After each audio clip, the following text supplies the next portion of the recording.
சீக்கிரமா போகணுமே. விக்கிறது யாரு? அண்ணன் தாங்க. ஓ நீங்களா? இதுல மார்க் பண்ணிருக்கிற இடத்துல எல்லாம் கையெழுத்து போடுங்க. அண்ணா என்னங்கண்ணா வேணாம்.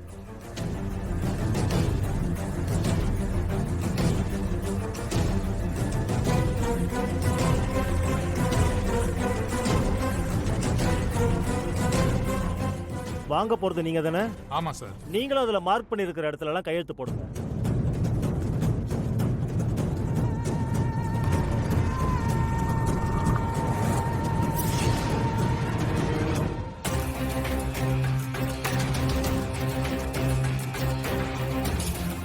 ஒரு நிமிஷம்.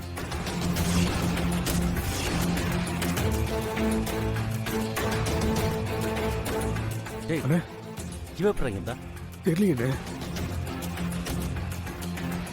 யாருமா நீங்க? நீங்க இப்ப ரெஜிஸ்டர் பண்ற வீடோட உண்மையான ஓனர் சார்.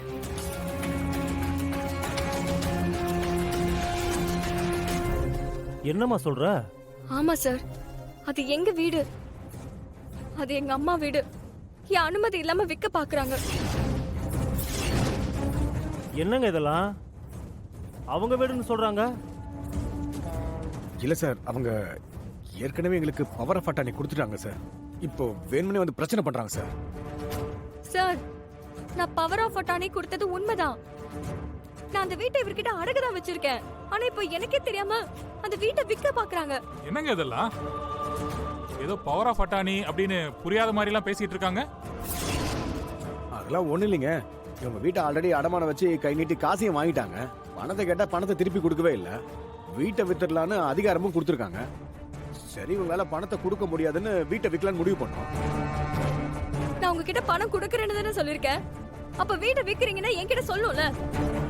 உங்க இஷ்டத்துக்கு வீட்டை வித்த எப்படி?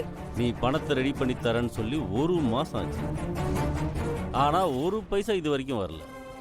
அப்புறம் இதுக்கப்புறம் நீ பணம் கட்டுவோன்னு நான் எப்படி நம்புறது? நேத்து பேசுறப்ப கூட 3 மாசம் டைம் கேட்டல. இங்க பாருங்க, எனக்கு இன்னும் நிறைய ரெஜிஸ்ட்ரேஷன் இருக்கு. உங்க பஞ்சாயத்து என்னால பேசிட்டு இருக்க முடியாது. சீக்கிரம் ஒரு முடிவுக்கு வாங்க. இந்த பாருங்க, எனக்கு இந்த பொண்ணு 3 மாசத்துல பணம் கொடுக்கணும் எனக்கு நம்பிக்கை இல்லை. பவர் ஆஃப் அட்டானி எழுதி கொடுத்தாச்சு. அதனால தான் இந்த இடத்த விற்கிறேன். சார் சார், அந்த வீட்டை தயவு செஞ்சு ரெஜிஸ்டர் பண்ணி கொடுக்காதீங்க சார்.